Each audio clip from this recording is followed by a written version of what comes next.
Absa Elimanoua. Bonjour. La presse du jour nous dresse le bilan de la propagation du coronavirus un mois après le premier cas déclaré. Bilan du coronavirus au Sénégal après un mois de propagation Covid-19 en chiffres et en alerte. C'est le titre qui barre la une de Sud Quotidien. Le quotidien du groupe Sud Communication révèle que nous avons 195 cas positifs, 40% d'importés, 56% de contacts suivis et 4% de transmission communautaire.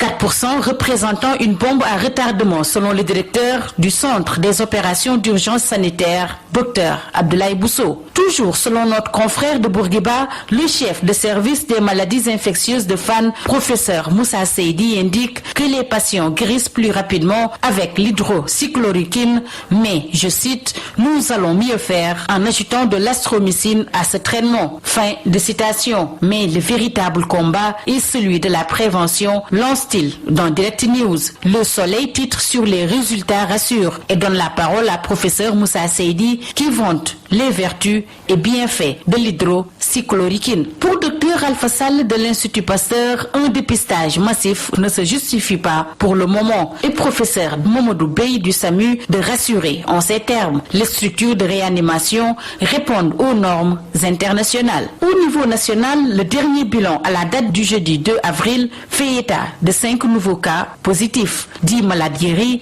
soit 195 cas positifs, dont un décès, un évacué et 138 patients sous traitement. Un mois de Covid-19, 1174 cas suspects, 195 cas positifs, affiche Vox Populi, qui ajoute que 1738 tests ont été réalisés par l'Institut Pasteur en 30 jours. Les femmes représentent 53% des malades, les hommes 47% des patients, souligne Dr Abdoulaye Bousso. Un bilan qui suscite l'espoir, estime Direct News. Nous ne devons plus avoir normalement de cas importés selon Dr Abdoulaye Bousso. La courbe épidémiologique encore dans le flou, précise 24 heures. Régionalisation du Covid-19. L'AS nous en parle et affiche Tamba et Kolda touchés. Après Dakar, Diourbel, Thiès, Saint-Louis, Fatick et Ziguinchor. Notre confrère rapporte qu'un chef religieux a été testé positif à Goudiri et 7 personnes infectées à Vélingara. L'enquête s'intéresse au rapatriement des Sénégalais morts de Covid-19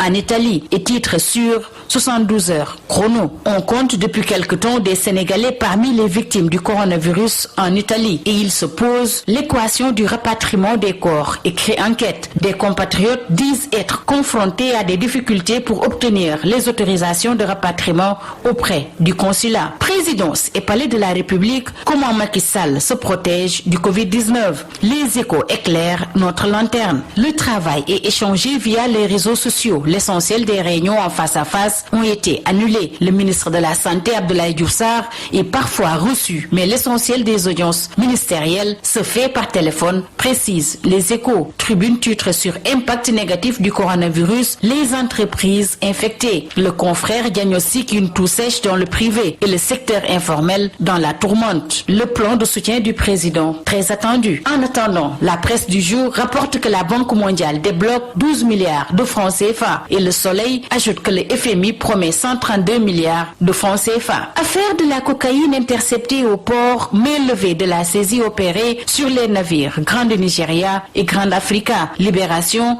révèle que Grimaldi paie 6 milliards de francs CFA et se barre. Libération explique en détail pourquoi les 2 navires de Grimaldi sur lesquels une importante quantité de cocaïne avait été saisie ont quitté les eaux sénégalaises. Parlons toujours de la propagation du coronavirus avec Réumi Quotidien qui titre sur l'afro-pessimisme envahit à nouveau l'Occident. Réumi indique que le Covid-19 a remis les pendules de l'afro-pessimisme à l'heure et l'Occident lourdement affecté prévoit le pire pour l'Afrique. En sport, Stade le quotidien du sport dans sa rubrique Les Lions et la Tanière affiche Sadio, un guide décisif. 19 buts et 15 caviars en 8 ans, il est passeur dès sa première sélection et provoqué 6 pénaltys en 69 cas. Terminons par son son combat incertain.